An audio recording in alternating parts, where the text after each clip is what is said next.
when public agencies act without the public. The case against Park Canada's top-down agenda. Welcome to Wake Up Canada News. I'm Brad Wilder. This next article comes from our friend and writer, Larry Brandt. For more than a century, Canadians have looked to Parks Canada as a steward of our shared natural heritage, a trusted institution that preserves the beauty of our country while respecting the people who live, work, and connect to these landscapes. But today, that trust is under serious strain. The recent decision to unilaterally ban watercraft on Clear Lake, Manitoba, without public consultation, stakeholder engagement, or even basic transparency is not just a local issue. It's a symptom of a deeper problem. Parks Canada is implementing an agenda without proper oversight or accountability.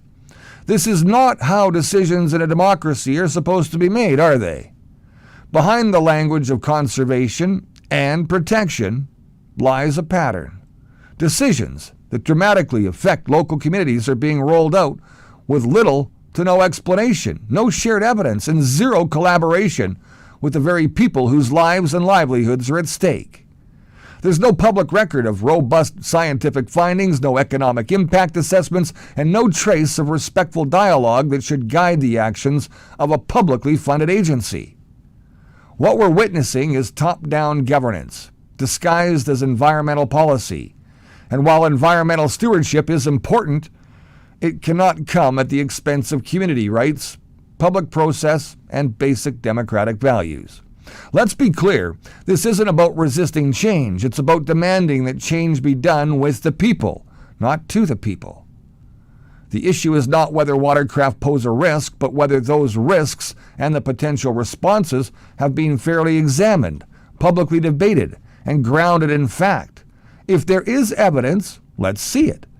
If there are solutions, let's build them together.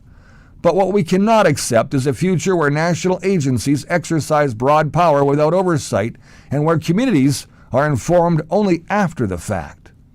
This is not a one-off misstep. It reflects an institutional mindset that increasingly sees communities as obstacles to be managed, not partners to be respected. The agenda may be environmental, political, or even bureaucratic in nature, but whatever its source, it must be transparent, accountable, and subject to public scrutiny. That's the cornerstone of democratic governance. Anything less undermines the integrity, not just of Parks Canada, but of every institution that claims to act in the best public interest. We must demand better as Canadians. It's time to reclaim the promise of Parks Canada, not as an agency above the people, but as one that works with them, grounded in respect, collaboration, and truthful engagement.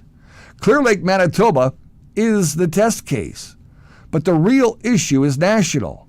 What kind of country do we want to be? And who gets a voice in shaping it? Did you know Parks Canada took control of wildfire response in northern Manitoba, far away from national parks? Why? It's a question every Manitoban and every Canadian should be asking. There are only 2 national parks in the entire province, neither one anywhere near the wildfires that erupted up north. So why did Parks Canada, a federal agency meant to manage parks, suddenly insert itself into wildfire management outside its jurisdiction? This isn't about safety. It's about control, agenda, and overreach. We're witnessing a troubling pattern. Federal agencies quietly expanding their authority, bypassing local input, and operating in the shadows of emergency response. Whether it's Clear Lake, Manitoba, or the northern forest communities that are being sidelined while decisions are being made, all behind closed doors, Parks Canada was never meant to manage the North. So who sent them there? Who approved it? And more importantly, what's the real objective? This isn't just about Manitoba.